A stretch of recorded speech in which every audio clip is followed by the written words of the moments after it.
안녕하세요. 숨쌤의 역사교실 22번째 시간입니다. 지난 시간에 우리 미투 운동 관련해서 우리 고려의 사회의 모습을 보았다면, 이번 시간엔 마지막으로 고려의 문화에 대해서 22차 시와 23차 시에 걸쳐서 이야기를 하려고 합니다.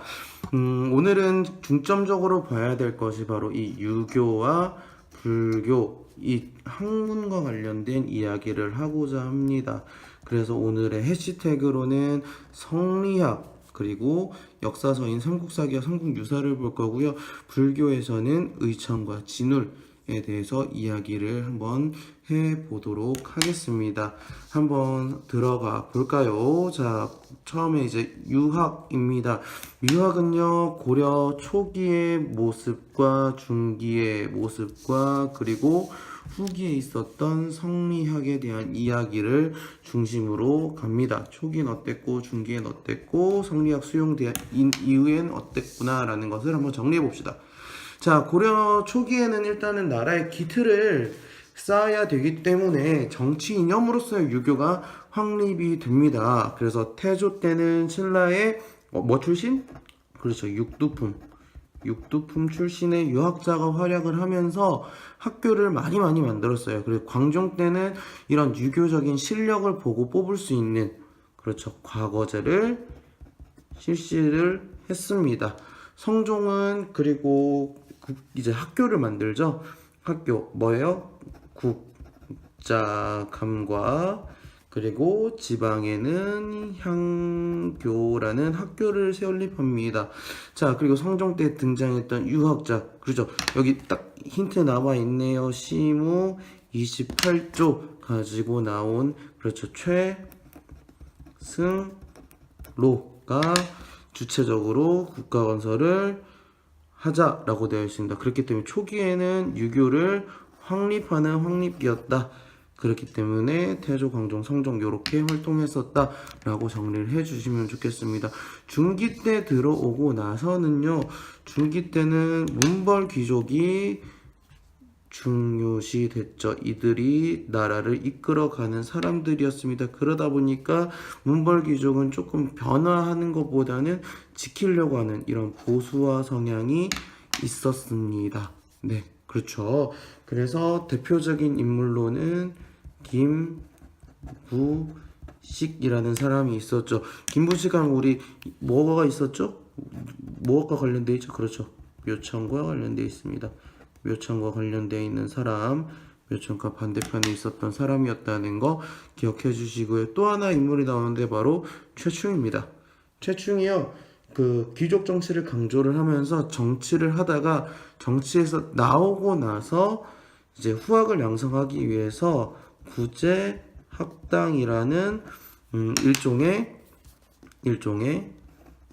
사립 학교를 만들어요. 그러면서 이제 그 주변에, 최충 주변에서 여러 가지 학교가 만들어지면서 사학 12도라가 융성하게 됩니다. 그러니까 사립학교들이 굉장히 많아지는 거예요. 이 사립학교에서 목표는, 그렇죠, 과거 급제겠죠. 과거 급제를 꿈꾸면서 사립학교들이 만들어지니까 반대로 국가에서는 국가에 있는 관학, 여기 있는 국자감이나 향교가 무너지게 되니까 이들을 위한 여러 가지 관학 진흥책을 쓰는데, 대표적으로는 이제 전문 강좌 국자감의 칠제라는 것을 설치를 하고요. 돈도 줍니다. 양현고라는 장학재단을 설치하는 등 관학을 진흥하고자 하는 움직임이 있었다. 그래서 김부식과 최충 기억해 주시고요.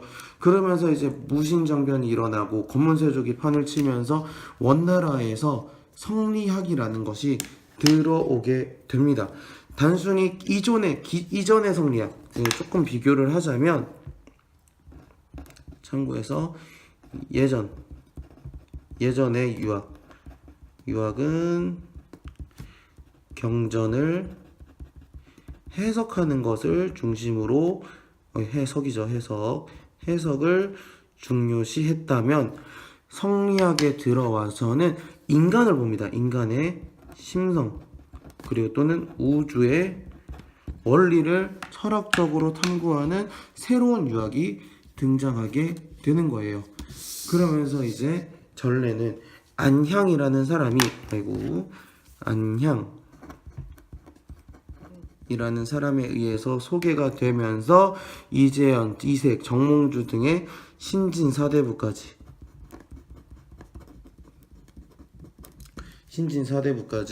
이르러서 이것들이 전개가 됩니다. 그러니까 이 신진사대부들은 단순히 그냥 불교, 사람들이 믿는 불교로만 얘기하는 것이 아니라 불교의 폐단, 검은세족들의 등등의 횡포 등을 개혁하고자 하는 얘기. 그러다 보니까 실천하고자 해서 소학이나 주자가래 같은 요거는 어떻게 보면 책입니다.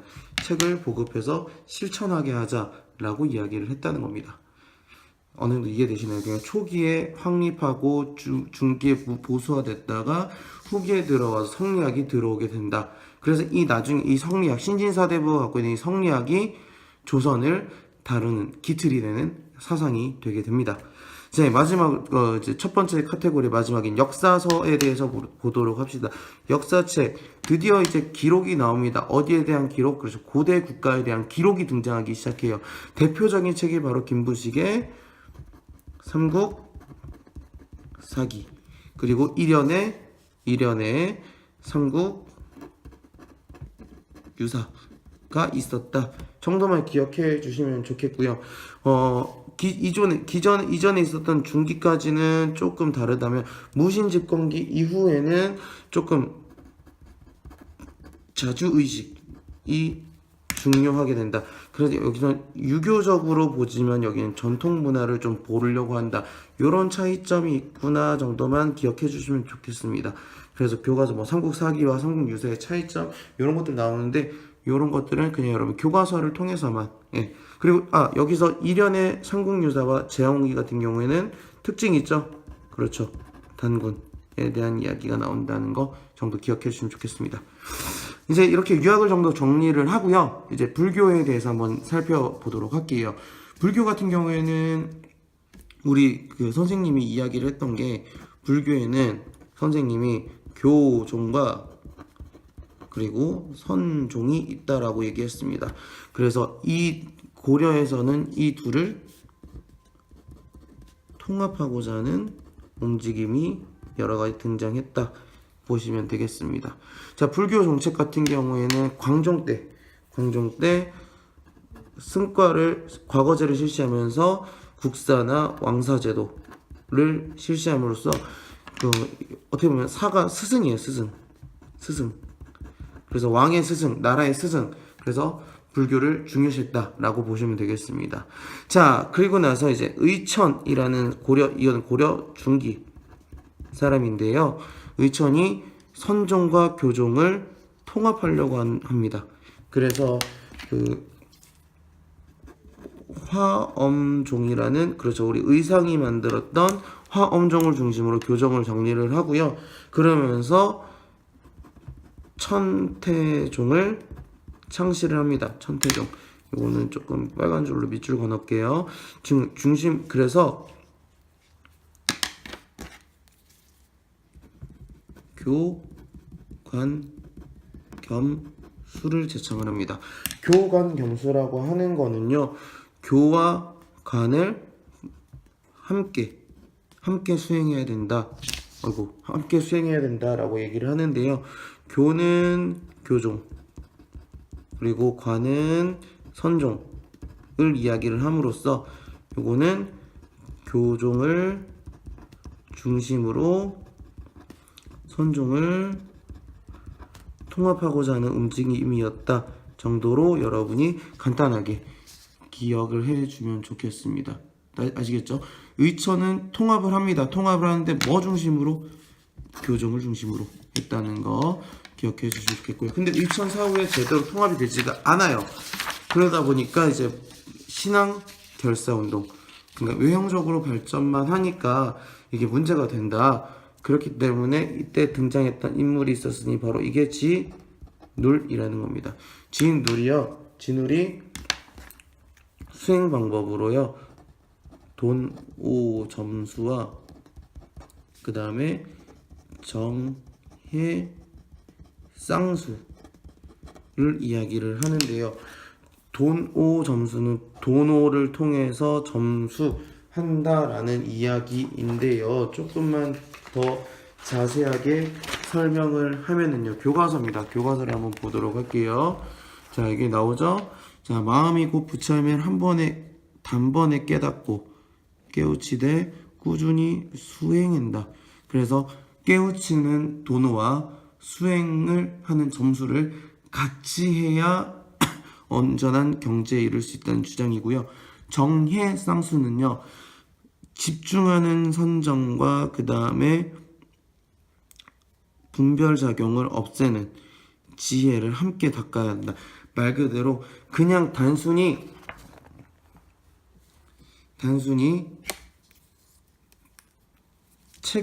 책만 보는 것 아니고요. 플러스 수행도 함께 해야 된다라고 주장을 합니다.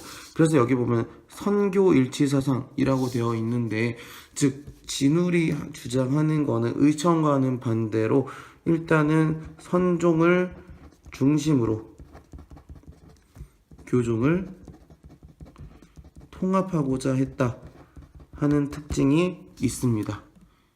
요거는 선생님이 수업 시간에 다시 한 번 더 강조를 할 텐데요. 이런 불교는 진울과 의천을 확실하게 구분지어서 이해를 해주시면 좋겠습니다. 자, 세 번째로는요, 똑같이 이제 결사운동이 해심이라는 사람이 등장합니다. 해심이 주장하는 게 바로 유불일치선입니다. 이거는 유교와 불교가 하나다라고 주장을 하면서 이를 토대로 성리학을 받아들이는 발판이 되는 거죠. 또 하나가 더 있다면 요세라는 스님도 있었는데요.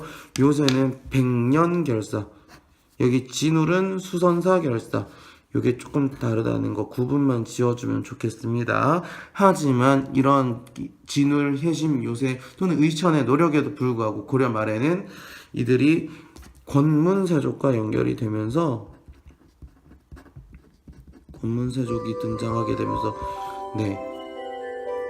토지나 노비를 차지하게 되고 불교가 폐단을 갖게 되는, 그러다 보니까 나중에 이제 신진사대부들의 성리학자들이 이 불교를 비판하게 되고 거부하게 되는 그런 특징을 갖고 오게 됩니다. 자, 그리고 이제 대장경, 우리 팔만대장경 공부했습니다. 팔만대장경 왜 만들었죠? 그렇죠. 부처의 힘으로 외세의 침략을 격퇴하기 위해서 만드는 건데요. 일단은 초조대장경이라는 걸 먼저 만들어요. 근데 몽골 침입, 왜냐면 요거는 거란이 왔을 때 조판을 합니다. 만든다는 거죠. 하지만 몽골 침입 때 소실 되니까 요것들을 좀 더 낫게 만들기 위해서 만든 것이 바로 팔만대장경이라는 겁니다. 그러니까 말 그대로 요거는 현존하고 있는 건 존재하고 있다는 거 기억해 주시면 좋겠고, 마지막 짧게 보도록 할게요. 자, 도교와 풍수 도참설 같은 경우는요, 도교는 행사는 여러 가지 행사는 하지만 결국에는 도교와 풍수 도참설은 이제 고려 때 들어오고 나서는요, 민간 신앙으로만 유지가 되게 됐다 정도만 기억해 주시면 좋겠습니다. 여기 보시면은요, 여기 보면은 쭉쭉쭉쭉 여기 보시면 여기는 교리 그리고 참선, 요거는 이제 대각국사가 요게 의천인데 교리만 하는 사람, 참선하는 사람, 그러다 보니까 이런 것들이 다 양극단에 치우친 것이다. 그렇기 때문에 이 치우친 것을 극복하기 위해서 의천이 주장한 게 바로 교관겸수죠. 교관겸수에 대한 설명은 교과서에서 다시 한 번 더 살펴보길 바라고요. 그리고 여기 보시면은요, 진울이 이거는 권수정예결사문은요, 이건 진울과 관련된 겁니다. 진울과 관련된 건데, 요러한 것들, 모임을 맺어서 선을 익히고 지혜를 힘쓰고 애불하고 경전 읽으며 각자 맡은 바 임무에 따라 경영한다, 열심히 주장을 하죠. 왜냐면 불교가 어떻게 됐기 때문에 불교가 어떻게 되었을까? 우리 여기서 얘기했었죠? 요거 여러분들이 요 정도만 기억해 주시면 좋겠습니다. 불교와 종교적인 얘기를 하다 보니까 시간이 좀 길어졌습니다. 좀 설명이 좀 자세하게 간다고 했는데 설명 잘 보고 정리 잘 해서 수업 시간에 만나도록 할게요. 고생 많으셨습니다.